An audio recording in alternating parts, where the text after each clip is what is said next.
none wewe nk'umwana w'umuntu wambaye inyama n'amaraso uhura n'ibikugora n'bikurusha, ni gute woshobora gukora ibikorwa byiza bihimbara Imana? Ni gute woshobora kwihanganira ibigeragezo tugenderamo? ariko ugufasha ibi byose ni aguha gushira amanga, aguha gushira ubwoba. Haleluya!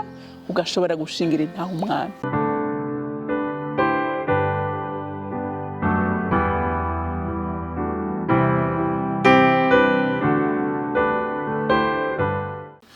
Suye ko baramutsangwa amahoro ya Kristo abane namwe.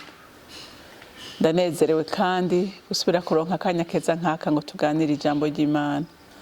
Ariko imbere yuko dutangura kuganira reka dusenge.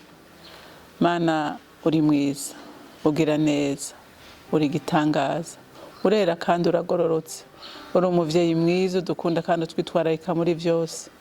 Mwami watugiriye neza kuva kera, isitarana bahora batwiyumviriye ko uduha n'umwana wawe ngo apfe ku musaraba ku bwacu kugira ngo ntidupfe rubi.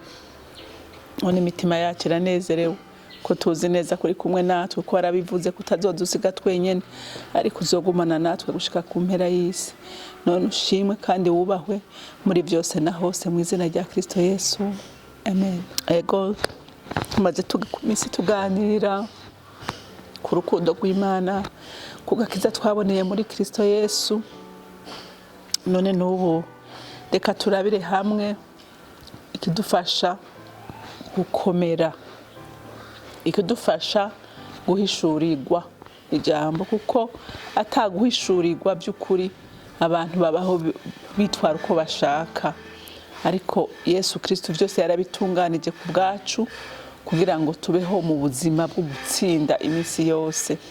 Reka turabire rero ingene igikorwa cya mpemu yera ko yaramudusigiye imbere yo gusubira mu ijuru. Aravuga ati sinzobasiga mwenyene ariko nzobaha umufasha.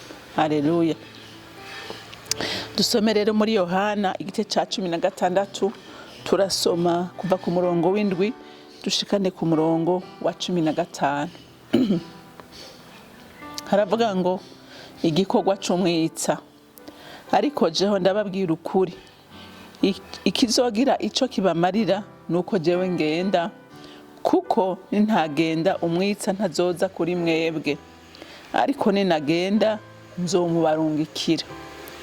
Uwo niyaza azohinyuza ab'isi, abemeze ivy'icaha, ivy'ukugororoka n'ivy'urubanza.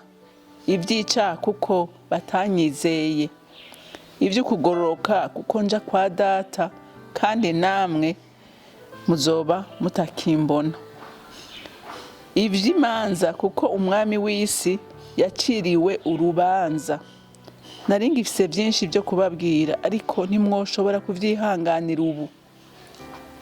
Ariko uwo mpemu w'ukuri niyaza azobarongora abashitse kuri kose, kuko atazovuga ibyo yigeneye, ariko ibyo azokumva byose nibyo azovuga, kandi azobamenyesha ibigira bize.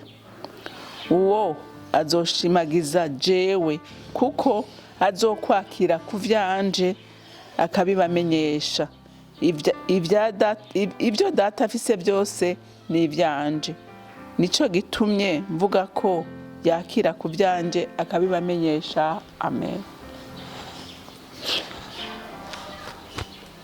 Nari nababwiye ku munsi w'ejo yuko mpemu yera ahatari nta hishurirwa ribaho. Mpemu yera ahatari nta gutahura kubaho. Rero na Kristo ubwiwe yarabivuze, arabibwira abigishwa biwe ati jewe harageze ko ngenda subira kwa Data. Barababara kandi byarumvikana, urumva babanye igihe kinini, yarabaproteja, hanyuma bumva ngo aragiye, baragize ubwoba birumvikana. Ariko arabahumuriza, tumbe ndababwire ati je naho noguma ngaha nta kamaro vyomara, atari kicogira akamaro nuko jewe ngenda kwa Data. Ati kugira Data acagira iki? Abarungikira mpemu yera uwo niwe mufasha azoza kubafasha, azoza kubatahuza amajambo yose nabigishije. Ati kuko ubu naho ntorara ndavuga ntimushobora kwakira ibyo ndababwira kuko biragoye, biraremereye. Haleluya. Ari nabimwe nababwira ngo biragoye kumva umuntu akubwira ngo kwatura amajambo gusa kuvuga ngo natuye nizeye ngo birashobora kuguhindurira ubuzima. Ni ibintu utoshobora gushira mu mutwe wawe ngo vyumvikane. Hariho nabo ushobora kubibwira akabona kumenga waravangiwe.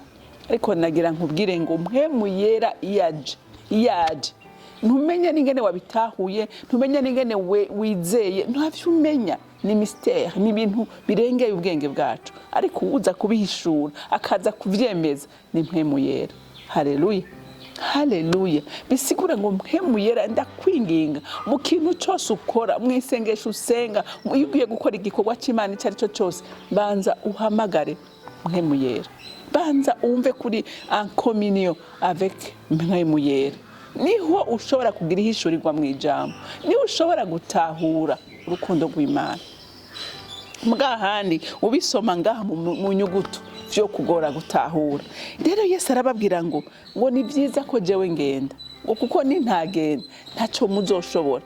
Ingenda babwire, ndabaha akarorero. Munabe Petero ari mu ntumwa za mbere. Intumwa yari inkoramutima ya Kristo, kandi yari umugabo ashize amanga, kandi yakunda Yesu n'umutima we wose. Ariko mwibuke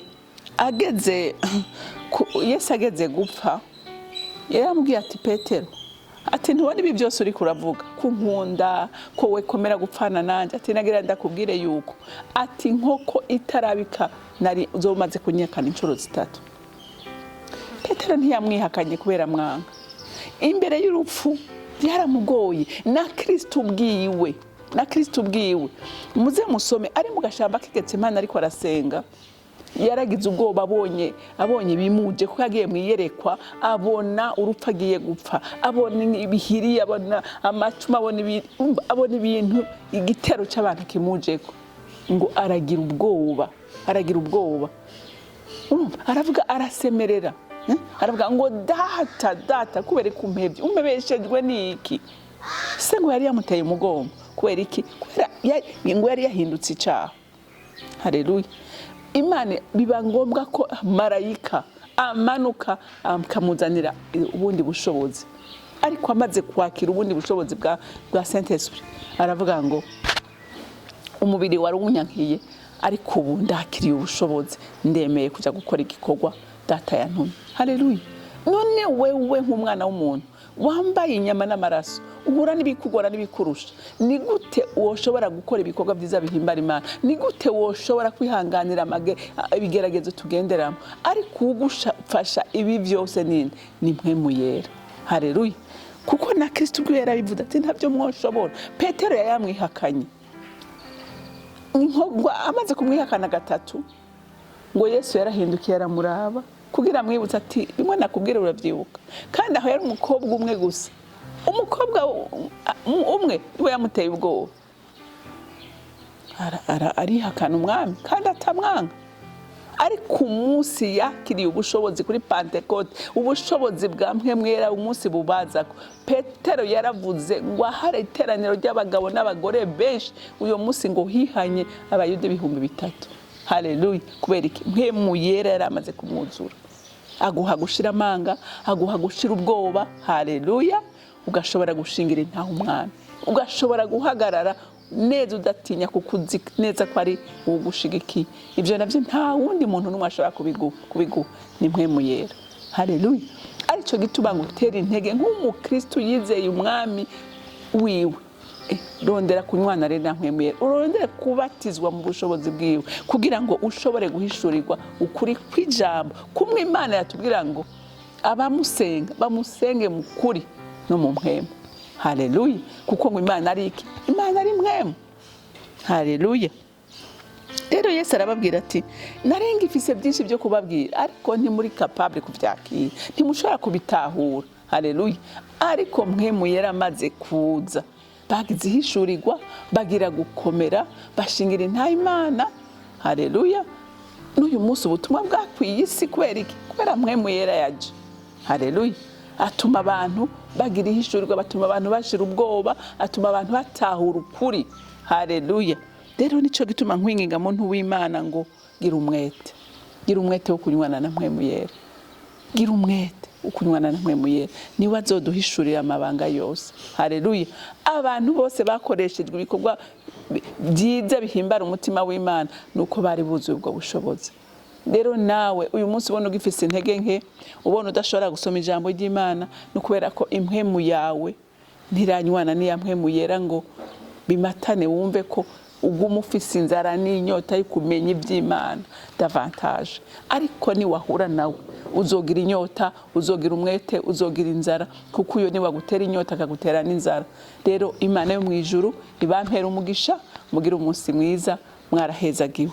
Mana data rugira byose uri mu ijuru, ndagushimira urukundo rwawe, ndagushimira ubuntu butangaje watugiriye, ndagushimira Yesu Kristo umugororotsi kutadusize turi imfuvyi, ariko imbere yo gusubira mu ijuru wadusigiye isezerano, kandi ryo warayishikije. Mpwemu yera yaratanzwe, mpwemu yera abana natwe, mpwemu yera akorana natwe.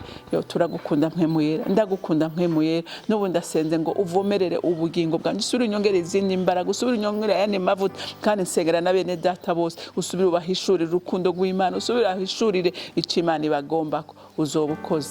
Mana ndagushimiye kandi ndakuninahaje, ureke icubahiro cyose n'amashimwe yose aba yawe, nkaba ndabisenze ndabyizeye kuvyumvise mu izina rya Kristo Yesu.